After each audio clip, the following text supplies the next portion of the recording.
Welcome to Positive Path, a podcast ministry of Unity of San Antonio.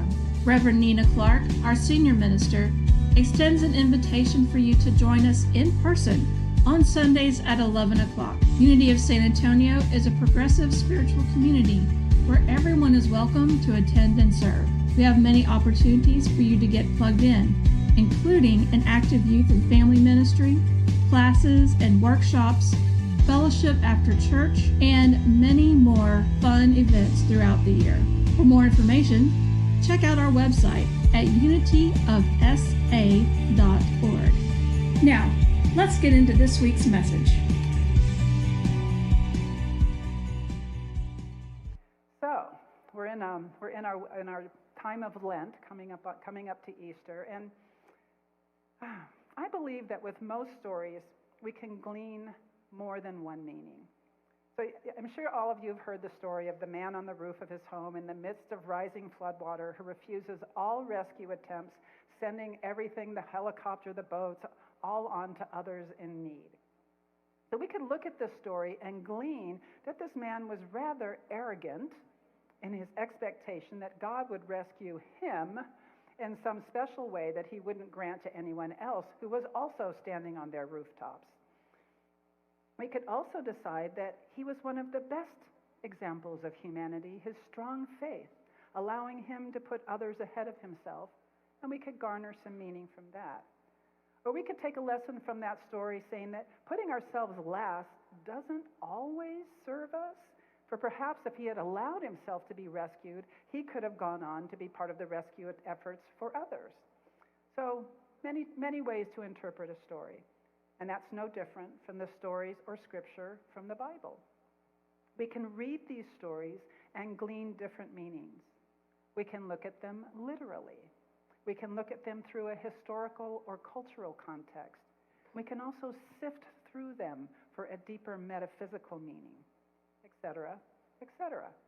And so this year we've been talking about entering the spirit of Lent by looking at the Passion of Jesus, or Holy Week, through the lens of what he, his disciples, and others around him stood for. What does the Passion tell us about this? And then how can we use what we learn or what is revealed to inform us about what we stand for?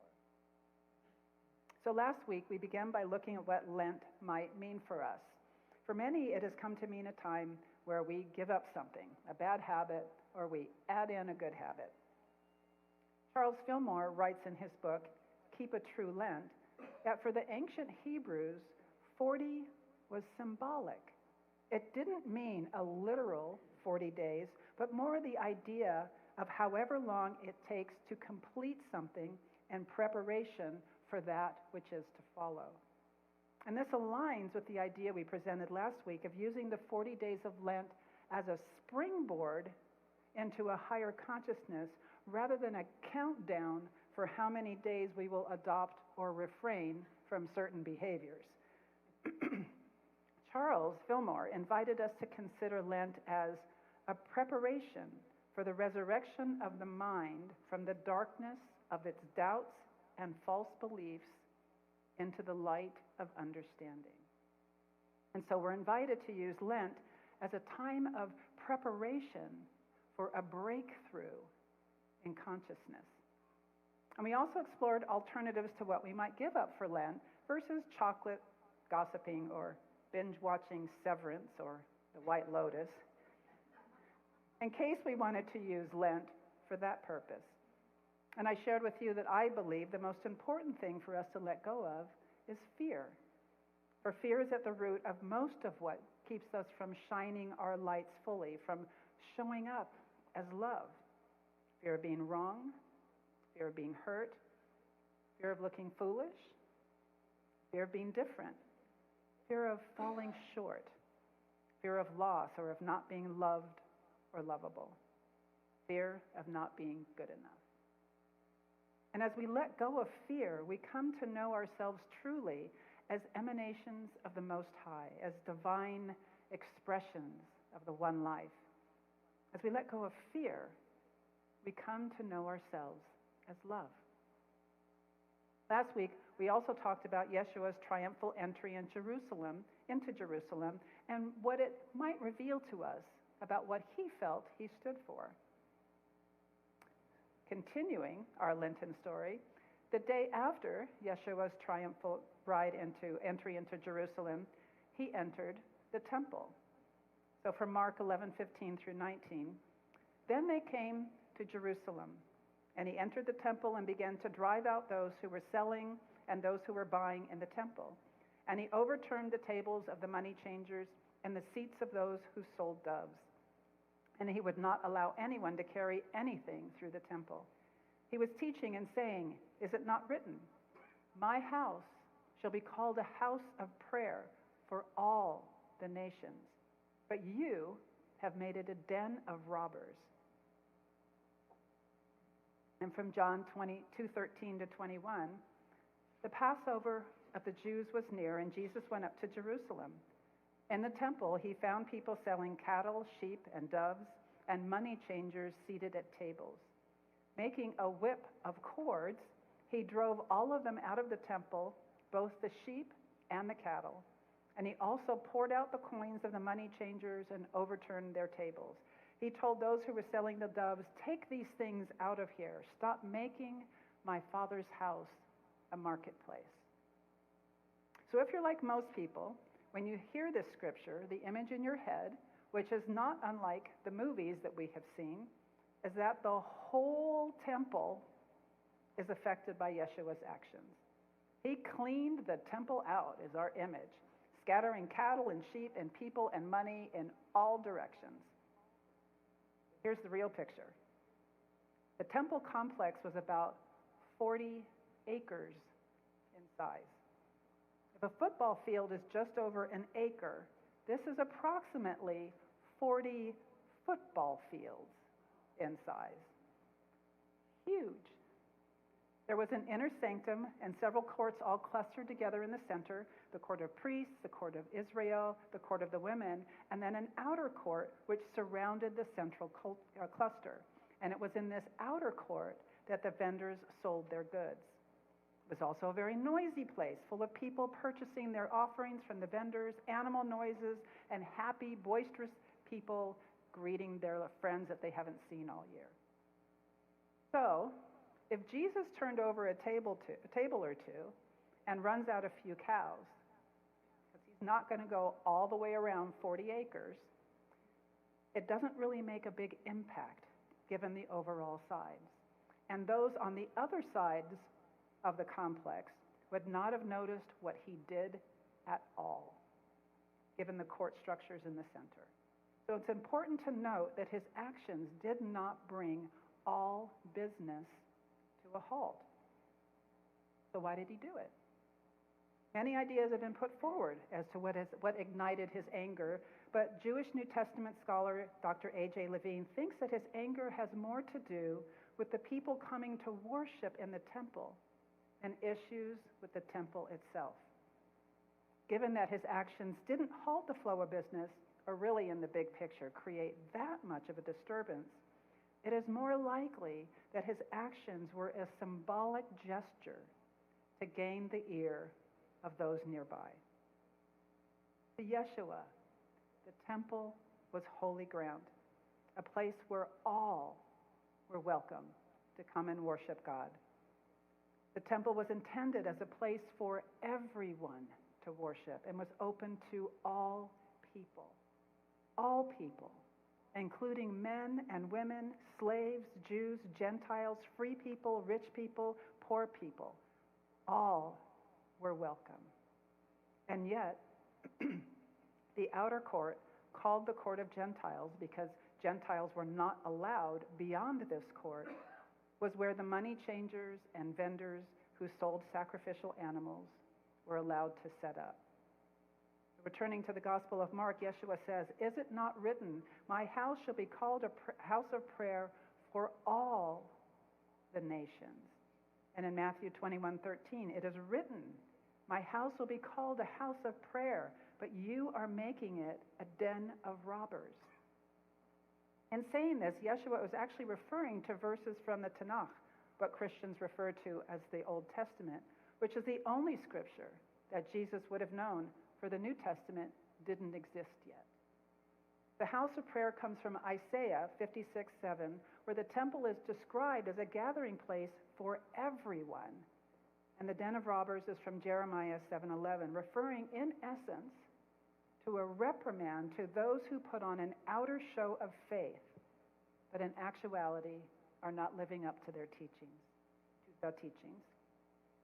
Based on the scripture that Jesus chose to quote, it is most likely that he was taking issue with the fact that the temple, supposedly welcoming to all, had turned the holy ground of the outer court of the Gentiles into a place of business, a marketplace, monopolized by tables for money changers, merchants, and their customers, rather than a sacred place of worship.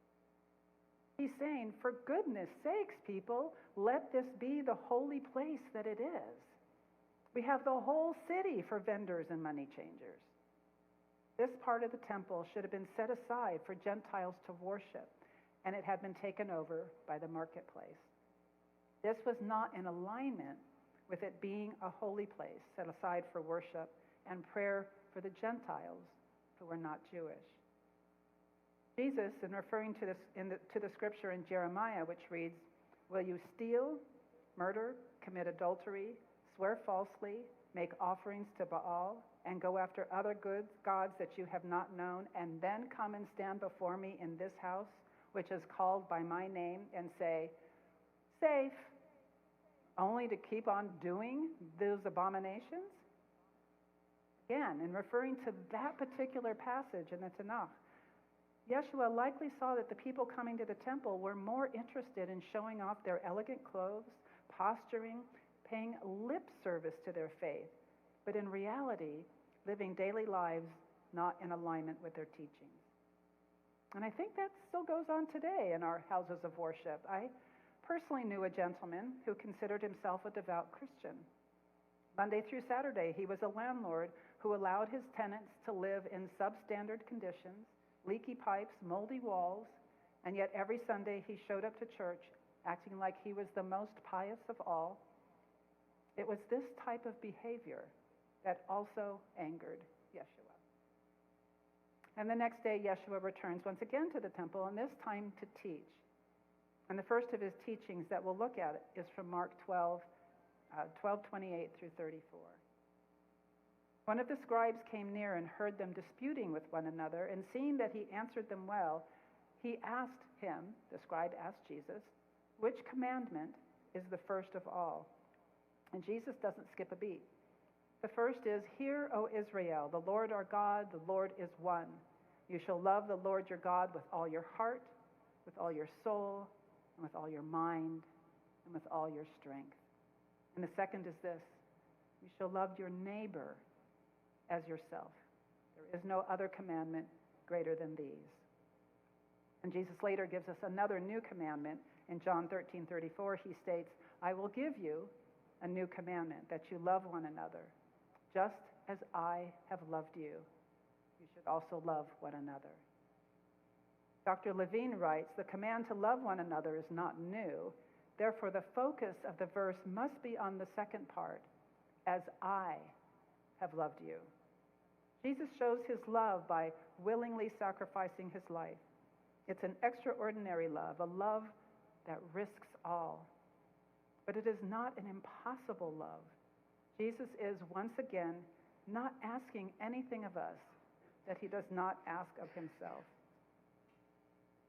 In modern times, I'm reminded of Dr. Martin Luther King Jr., who I feel showed his love for the people of our time by risking his life to teach us, to remind us of who we truly are and of who we could be. So, it's a lot of scripture. So putting it all together, what can we glean from these writings about what Yeshua ben Joseph stands for? Last week, at the risk of Roman capital punishment, Yeshua rode into Jerusalem on the donkey, surrounded by his followers, challenging Roman authority.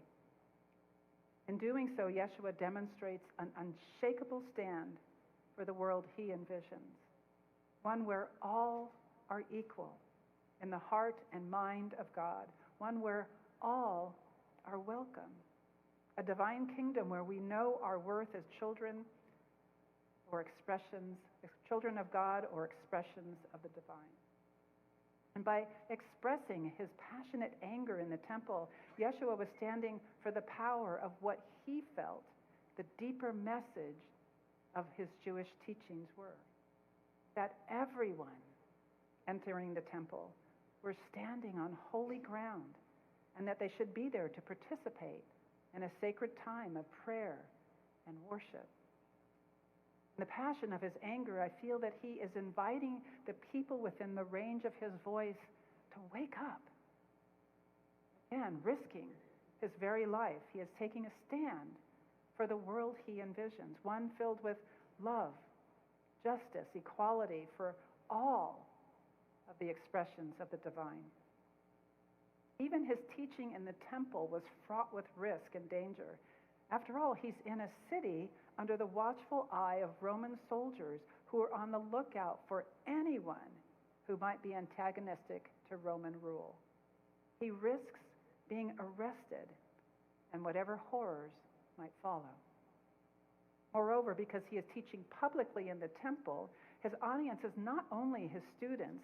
There are those who are trying to trip him up so that they can either discredit him or have him removed.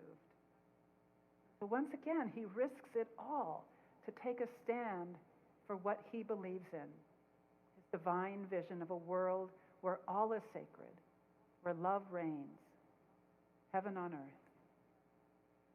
And he gives us a new commandment. I give you a new commandment that you should love one another just as I have loved you. You should also love one another. And in giving us this new commandment, he again demonstrates his commitment to his vision of the world he sees as possible if we will only but wake up. A world where divine love is expressed in all that we do. With these words, Yeshua tells us that he stands for love, love of God, the love that is God, that holy, wonderful, amazing love that we all are. That with and as love, we can together create heaven on earth. So once again, as we take this journey together through this season of Lent, I invite you to consider what it is that you stand for and what might you be willing to give up to bring it into being.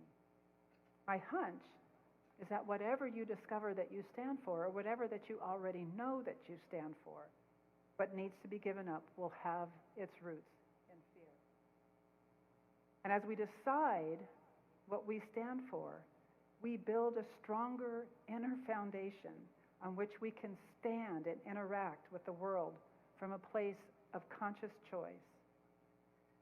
So maybe you begin by just building an inner foundation of love, of knowing that you are love expressing, or perhaps an inner foundation of peace and wisdom. We can stand for these things and allow that inner foundation to direct our outer response to the world. Thank you for listening today. I want to invite you to check out our Positive Path meditations. You can take a listen anytime you need to recenter and realign. Have a wonderful day.